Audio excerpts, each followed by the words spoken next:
Kalian ada yang pernah dengar kasus Setiabudi 13? Ini adalah misteri yang belum terungkap sampai saat ini. Kejadian itu terjadi pada tanggal 23 November 1981. Suryadi Jaya dan Ade Purnama sudah beraktivitas sebagai penjaga keamanan di PT Garuda Mataram Motor di Jalan Jenderal Sudirman, Setiabudi, Jakarta Selatan. Saat itu, mereka mengendus bau tak sedap. Mata kedua sapam tertuju pada dua buah kardus yang tergeletak begitu saja di trotoar jalan Setiabudi. Suryadi dan Ade menghampiri kardus tersebut, tetapi firasat mereka tidak enak.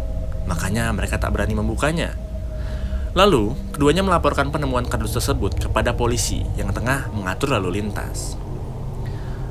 Namun, polisi tak segera menindaklanjuti laporan tersebut karena lebih fokus untuk mengatur lalu lintas yang kebetulan saat itu sedang macet.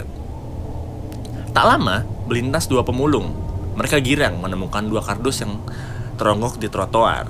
Lumayan, kardus itu bisa dijual, pikir mereka. Kedua pemulung tersebut heran. Begitu diangkat, kardus tersebut terasa berat. Lalu mereka penasaran. Keduanya membuka kardus tersebut. Begitu kardus tersebut dibuka, mereka terperanjat. Suaranya tercekat di tenggorokan. Kedua mata pemulung tersebut tertuju pada benda di dalam kardus tersebut. Isinya sepotong kepala dan potongan tulang belulang manusia. Bahkan bukan hanya itu, kedua kardus tersebut ternyata berisi potongan-potongan daging dan organ tubuh manusia. Kedua pemulung tersebut berteriak mengundang kerumunan orang-orang yang tengah berlalu lalang di jalan itu. Polisi yang tadi dilapori oleh Satpam menghampiri lokasi itu. Polisi awal tak percaya dan menduga itu mungkin potongan daging sapi. Tapi ketika polisi melihat langsung, bulu kuduknya langsung berdiri. Potongan tubuh itu lantas dibawa ke rumah sakit Cipto Mangunkusumo di Jakarta Pusat. Keesokan harinya, warga terkejut oleh headline semua koran yang beredar.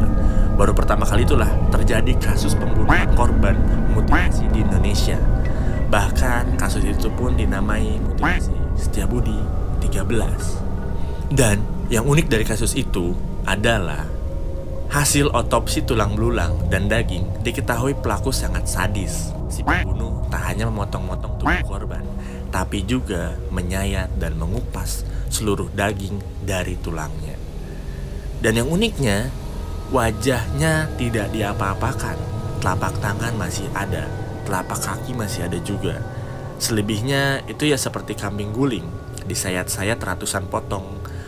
Kemudian paru, hati, dan limpa masih utuh, kata Munim Idris dalam acara Mata Najwa edisi 18 September 2013.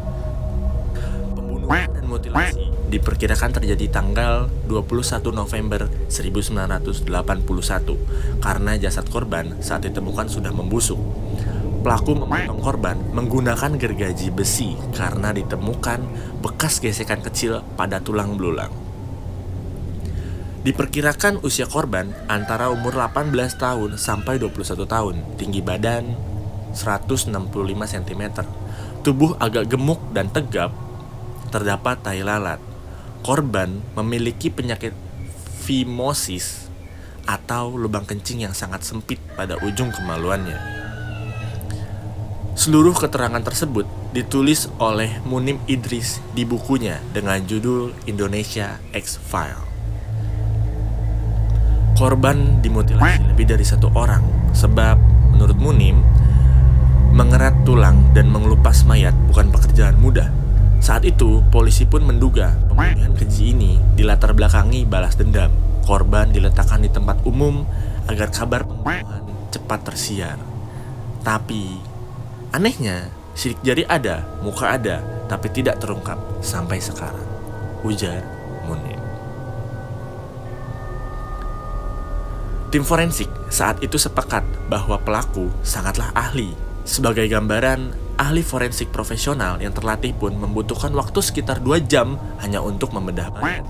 Tapi pelaku diduga membutuhkan waktu 3-4 jam saja. Petunjuk lainnya, kantong plastik yang digunakan untuk membungkus potongan tubuh korban adalah bekas bungkus buku. Dalam plastik itu tertera sebuah nama toko yang terletak di Jalan Pasar Baru, Jakarta Pusat. Sedangkan plastik lainnya adalah plastik supermarket yang ternyata dekat dengan Pasar Baru. Di dalam kardus terdapat 3 eksemplar koran terbitan Sore 19 Agustus 1981. Koran itu masih terlihat rapi, seperti belum pernah dibaca. Namun dengan petunjuk itu, polisi tak berhasil menemukan pelakunya. Bahkan hingga sekarang, 40 tahun kemudian, kasus itu tak pernah terungkap.